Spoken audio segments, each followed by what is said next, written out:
like there will be more situational football, more 11-on-11s, and I've been long saying that I think that this team needed to have more of that kind of football in practice, where you're actually practicing at a very fast pace the things that you are going to be doing in the game, and I think that will continue on through training camp. And then I think he's a little bit more forthcoming in terms of the things that he says to us and the answers that he gives us, which really is answers that fans want.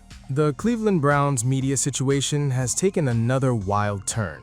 And this time, the conversation is not just about Shedeur Sanders, not just about Todd Monken, and not even just about the quarterback battle. Now, the spotlight is on Kay Cabot, and the noise around her reporting has apparently reached a point where people inside the Browns organization are starting to ask whether the relationship between the team and certain reporters has completely broken down. That is a serious place for any franchise to be in, because when a team starts tightening access, restricting coverage, and rethinking who gets inside the building, that is never just a small media story. It is a sign that people at the top believe the coverage is no longer helping the team. And according to the source, that is exactly what is happening in Cleveland right now. Todd Monken, Jimmy Haslam, and others in the organization are supposedly fed up with what they see as constant negativity, selective reporting, and a pattern of commentary that has made life harder for Shedeur Sanders and maybe for the team as a whole. And whether people agree with that or not, you can absolutely feel that the tension is real. What makes this story so explosive is that it did not come out of nowhere. The frustration has been building for a while. Fans have been watching the Browns media cycle go after Shedeur Sanders from all angles, and a lot of them feel like the coverage has crossed from criticism into something much more personal. The source paints the picture clearly.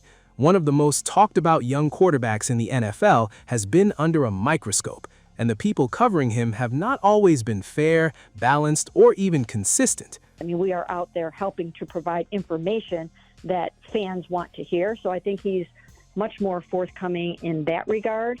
And then I think he's running I think he'll run a tougher camp. He'll still, I'm sure, do some of that, but I just think that he's going to push these guys a little bit more in the offseason. That is why this has become such a major issue. For a young player like Shedeur Sanders, the environment matters. It's one thing to deal with the pressure of being a rookie quarterback. It's another thing entirely to walk into a situation where every move gets dissected, every word gets twisted, and every success gets immediately followed by another round of doubt. That kind of pressure can shape a career before it even really begins. That is where Todd Monken's role becomes so important. According to the source, he has not just quietly accepted the noise. He has reportedly drawn a line and made it clear that the team's internal work is not going to be treated like a public circus anymore. Because once outside attention starts affecting the development of a young quarterback, it becomes a football issue, not just a media issue. Here's the part nobody is talking about. The controversy reportedly started when Kay Cabot referred to Shedeur receiving his diploma rather than his degree. For most people, that might sound like a tiny wording issue, but in a world where language matters and tone matters even more, that distinction became a bigger deal very quickly. Fans noticed. Some believed it was a subtle way of diminishing the achievement, and once social media got hold of it, the story took off in minutes. What made it worse was that people started looking back at previous reporting and noticed Cabot had used the term degree when talking about other players in similar situations. That comparison is what really set people off. Whether intentional or not, the perception became that Shedeur was being treated differently, and in media, perception is often enough to create a firestorm before facts are even fully sorted out. That was not the only moment either. When Shedeur showed up to support the community after the Rainbow Apartments fire, that should have been a moment everyone could agree was decent and human. But according to the source, the coverage felt dismissive there too. And that's what added to the growing sense that a pattern was forming around how this young quarterback is being covered in Cleveland. Basically destroyed her and rolled her up like a blunt and tossed her out. Kay Cabot continues to completely hate on Shedeur Sanders. And I think it's some kind of revenge she's trying to get because the way Shedeur Sanders put her on blast after the first days of OTA when he came to the podium and talked about the negative energy. That is what makes this whole situation bigger than one article or one quote. When fans begin to believe there is a consistent tone issue in the way a player is covered, they stop seeing each incident as isolated. Every news story gets filtered through the same lens, and suddenly the reporter is not just reporting on the player anymore. The reporter has become part of the story itself. The Browns are not just reacting to one comment, they are reacting to a broader pattern of coverage they believe is harming player development and distorting the internal reality of the team. That is why the access restrictions matter so much.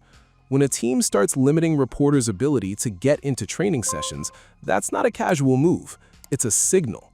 Todd Monken reportedly doesn't want the environment around his young quarterback poisoned by outside voices chasing drama. If he feels certain reporters are more interested in fueling criticism than telling the truth, then blocking access starts to look less like punishment and more like protection. Here's the part nobody is talking about.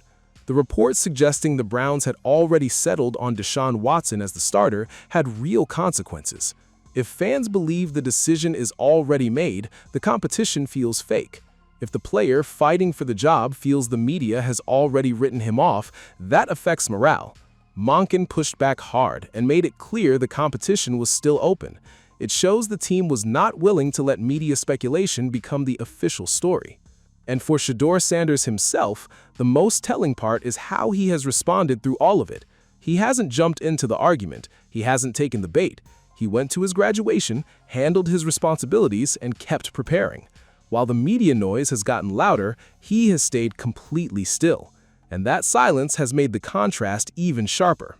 Now Mary Kay Cabot has broke a story talking about Deshaun Watson right now is ahead of Shedeur Sanders in minicamp. And everybody said Deshaun Watson looked good. But listening to the Pat McAfee show today, an NFL executive let Mary Kay Cabot have it, talking about you're just putting stuff out there. That is exactly why people are paying attention, because in the middle of all this chaos, Shedeur Sanders is still just doing the work. That makes the media frenzy look even more excessive. It makes the criticism look even more unnecessary. And it makes the Browns' decision to cut back access look even more justified to fans who are tired of the constant drama. At the same time, this raises bigger questions about where the line should be. Teams need media coverage, fans deserve transparency, reporters have an important job. But when that reporting starts to feel hostile and agenda-driven, the relationship becomes toxic fast. That is the tension the Browns are dealing with right now. If they go too far, they risk creating more speculation. If they do not go far enough, they risk leaving Shedeur exposed to the same coverage that has already frustrated so many fans. Here's the part nobody is talking about. What started as criticism over a graduation detail has now turned into a larger discussion about media trust, player protection, and organizational control. One small moment catches fire, people revisit the larger body of work, social media amplifies the backlash, and the team is forced to respond. That is exactly where the Browns are right now, and it shows how quickly a single word choice can snowball into a full philosophical clash over who gets to shape the story around this franchise. Mary Kay Cabot and others in the Cleveland media may be facing a very different reality going forward. Not necessarily permanent exile, but a clear signal that the Browns are re-evaluating who gets close to the team and under what circumstances. That is a serious development. And if the source is right, the organization is leaning toward a more controlled environment moving forward. Subscribe for more Browns coverage and drop your thoughts in the comments, because this media battle is only getting bigger from here.